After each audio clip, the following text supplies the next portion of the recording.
Nevada is holding Republican and Democratic primaries today. Voters are sharing their thoughts on the state of the race right now. CBS News senior White House and political correspondent Ed O'Keefe joins us now. And Ed, I'd like to trade places with you, but since you're the one who spoke to voters, how are they feeling about the candidates and the race? I got to say, Nicole, a week in Las Vegas outside the Bellagio with our friends from CBS Sports is not too shabby. There's a lot of focus on pigskin in this town this week, but there is a lot of politics as well. We did spend some time with 3 undecided voters, part of an important block of voters in this state, Latino voters. They're the fastest growing segment of this state's population, of this state's voting population.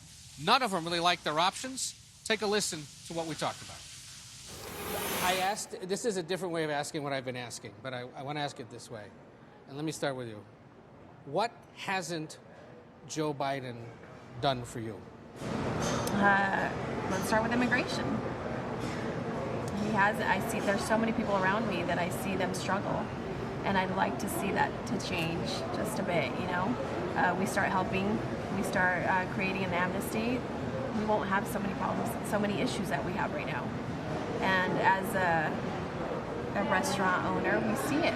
You know, people struggling. They're the ones those are the ones that help us, the ones that consume. And if they can't get jobs, what happens? You know, there's just so many things that play a factor there. Yeah. Let's start somewhere small. Let's do something. And I think that he went hard and he promised in the beginning, and we didn't see that. We're still in the same situation. Since you're the Republican-leaning voter, what hasn't Donald Trump done for you?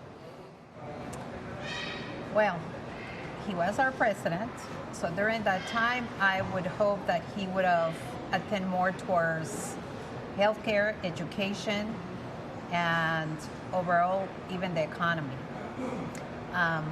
You know, we came to his presidency out of Obama, and all I heard was just attacks on the previous president, which, I mean, we have to put a stop to that. You know, just concentrate on doing your work. Never mind whatever happened. It's your term. You have to make the difference. So that's what I would like to see, or that he didn't deliver when he became a president. No, you tell us you're the most nonpartisan of the bunch. So what hasn't Joe Biden or Donald Trump done for you? So Donald Trump got in 2016. I was, you know, as we kind of progress in our years, as I start a family, my perspective changes so much.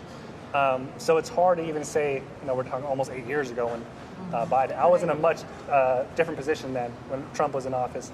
Now I have a lot more thought and understanding of and the importance of the things like healthcare, education, things like that. So I'm much more focused on those things. When I was just kind of getting going, when Trump was running, I was just doing me by myself. I didn't have a family. I wasn't worried about anything else. I was just like, I'm just here to work. I'm here to build a business. But now my perspective's changed. It's like you said earlier, what are the things that are going to benefit our future generations, right? You know, the things that he didn't do, he just wasn't presidential. He didn't talk like how a president should talk. And that is very important because it's not just a message that you're sending, it's how you deliver the message. So multiple people from different backgrounds can understand that. So that was one of the things. With Biden, it's just almost like the complete opposite, I feel like, said all the great things and promised all these things and just never really capitalized. And we really didn't hear from him. We didn't hear him take a stand. We didn't hear the interviews. And when he was being interviewed, the questions that he kind of got pressed on, he just seemed to walk away from. And I think that bothered a lot of people, saying, well, these are hard questions, and they're hard questions for a reason, because people really care about these issues. Mm-hmm. They need to be addressed. They need to be addressed. That is interesting. It's an interesting dynamic I've not picked up on from voters before. You'd like to hear more from Biden. 100%. Yes. You feel like, for whatever reason, he's not out and about enough. No. We saw President Obama more here in Nevada when he was president than we have with President Biden. But it's not even about just coming to Nevada. It's in general, right? Just in general, but it does matter that we saw him more, or he was visible more than this president. When we heard Biden, it was very scripted. It was in front of a screen. Granted, it was during COVID times, but it just seemed just too much like a script. It just seemed like he wasn't trying to actually connect with people and answer the questions that we want answered. It just felt like I have to say these things because I'm the president, and that's what presidents do. But I just don't think didn't feel like it was authentic enough for me, honestly.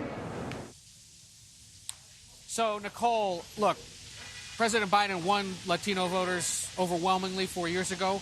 Recent CBS News polling, other surveys suggest this group is up for grabs a little more than in the past amid the concerns that you saw there.